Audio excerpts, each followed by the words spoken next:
அப்படின்னு 14 ஸ்டெப்பு போட்டிருக்கேன். அவன் மார்க் எதுல சொன்னது? மேக்ஸ்ல சொன்னது. இந்த மாதிரி புதுசாக யோசிக்க முடியுமா சார்? யாருமே யோசிக்க முடியாது. அதனால அவன் யோசிச்சிருக்கேன். எந்த கொஸ்டின் சாய்ஸ் விட மாட்டேன். பார்த்தீங்களா? தங்கம் எங்கே கிடைக்கிறது? எல்லா நகைகளையும் கிடைக்கிறது. முடிக்கிறேன். ஏன் வேடந்தாங்கல் பறவைகளாம் பறந்து வருது? நடந்து வந்தா லேட் ஆகும். கீழே எழுதுறேன்.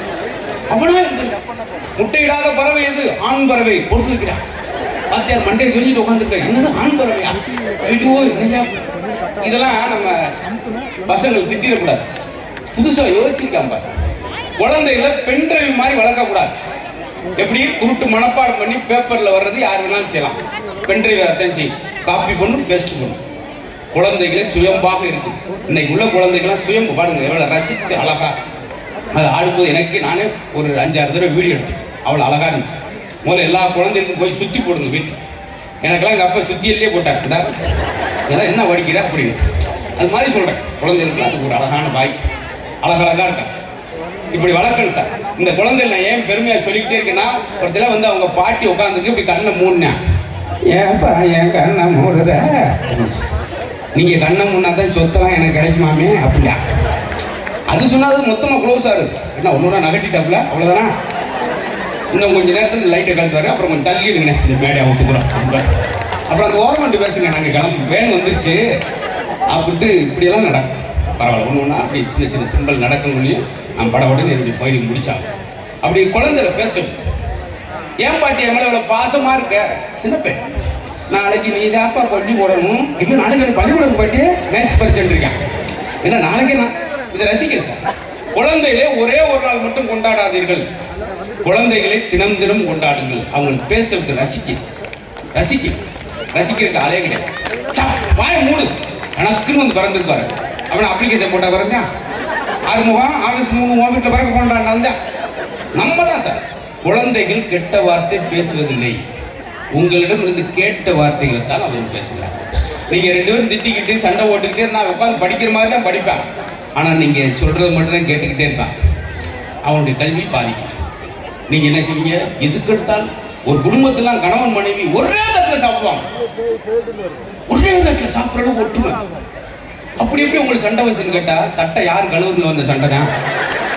நீங்க ஒரே தட்டில் சாப்பிடாமலே இருந்துக்கலாம். இதெல்லாம் வந்து குழந்தைகளுக்கு திணிக்க கூடாது. குழந்தைகளை காலையில எப்படி எழுப்ப வேண்டும்? ரொம்ப எனர்ஜெட்டிக்கா இருக்கணும் அந்த குழந்தைக்கு. அந்த வார்த்தை உயிரோட்டமான வார்த்தையா இருக்கணும்.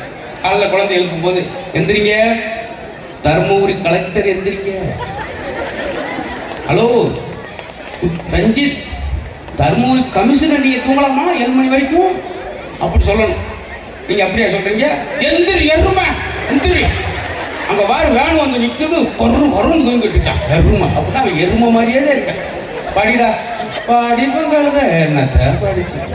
நீங்க தான் வெளிநாட்டில் பாருங்க, எல்லாம் பணக்கார நாடு. இந்தியா மட்டும் ஏன் ஏழை நாடு? அதுல அவ்வளவு சயின்டிஸ்ட் இருக்கான், தொழிலதிபர் இருக்கான், கோடீஸ்வரனா இருக்கான். இந்தியா ஏன் ஏழை நாடா இருக்குன்னா நீங்க பேசுற வார்த்தை தான்.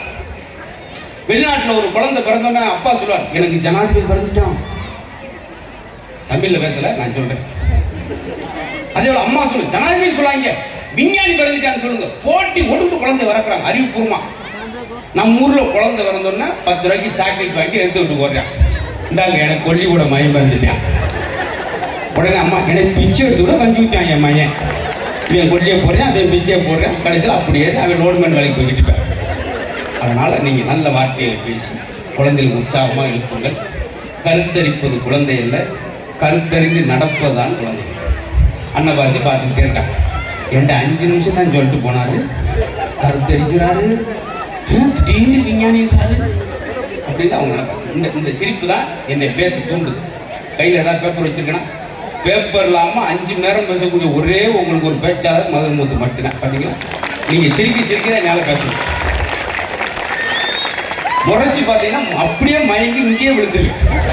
எனக்கு அப்படி ஒரு நோய் இருக்கு. யாராவது முன்னுக்கு பருக்குன்னு பார்த்தாங்க, எனக்கு வெறுப்பு நைட்டு கீழே விழுந்துருக்கு. அதனால அப்படி உங்களை வந்து ஆசையாக பார்ப்பேன் ஒரு ஜோக் சொல்லிட்டு. நீங்கள் என்ன செய்யணும்? நீங்கள் என்னை ஆச்சரியமாக பார்க்கக்கூடாது. நீங்கள் சிரிச்சாத்தான் அடுத்து எனக்கு வரும். நம்ம ஊரில் பார்த்தீங்களா, சிரிக்காட்டியும் பரவாயில்ல, சிரிக்கணும் முறைச்சு பார்த்துட்டே இருப்பாங்க. சும்மா அது வீட்டில் இருக்க மாட்டாங்க. இந்த இடத்துல எல்லாம் சிரிக்கிறாங்க, ஒரு ஆள் சிரிக்காம இருக்கார். கவனிச்சிங்களா? ஏன்? பக்கத்தில் ஒரு சம்சாரம் ரேச ஈண்ட வாய மூடு நான் சிரிச்சுருவேன் மலப்பா அம்மாய் வாயை வச்சுக்கிறேன் அப்படின்னு நான் வாயை மூடிட்டார். ஏன்னா என்ன உழைச்சிருக்க சிரிக்கிற இல்லை மாறி முத்துச்சு அவன் சிரிப்பான். அவன் 2 டூலர் வச்சுட்டான். நீ சைக்கிள் பஞ்சர் ஓட்டிட்டு நீங்களா சொல்ல சிரிப்புக்கலாமா இல்லை அவசியம் கலகலம் சிரிக்க. தூங்கினா கூட வீட்டுக்கார் 10 நிமிஷம் தூங்க விடும். 1:30 மணிக்கு எடுத்து ஒரு அம்மா ஐயோ எந்திரிக்க அவன் கீழே விழுந்து கட்டலோட உடச்சுக்கிட்டு கட்டல் காலோட எந்திரிச்சான். என்னடி என்னாச்சு? இந்தாங்க தூக்க மாத்திரம் உடம்பு தூங்கிட்டீங்க. அவன் ஜெர்புகளுக்கு அவனவே அடிச்சிருக்கான். சென்னம் குடிச்சு தூங்குறவனுக்கு வேண்டிய தூக்க மாத்திரம் பார்த்தீங்களா சார்? எங்கயா இதுதான் சொல்லு அவன் இருக்கட்டும் புரியா. நல்ல கால மாற்றத்தில் நம்மளுக்கு கிடைச்ச மிகப்பெரிய சொத்து மிகப்பெரிய செல்வம் யாருன்னு கேட்டிங்கன்னா நம்ம குழந்தை. அதனால தான் குழந்தை செல்வம்னு சொல்லியிருக்காங்க.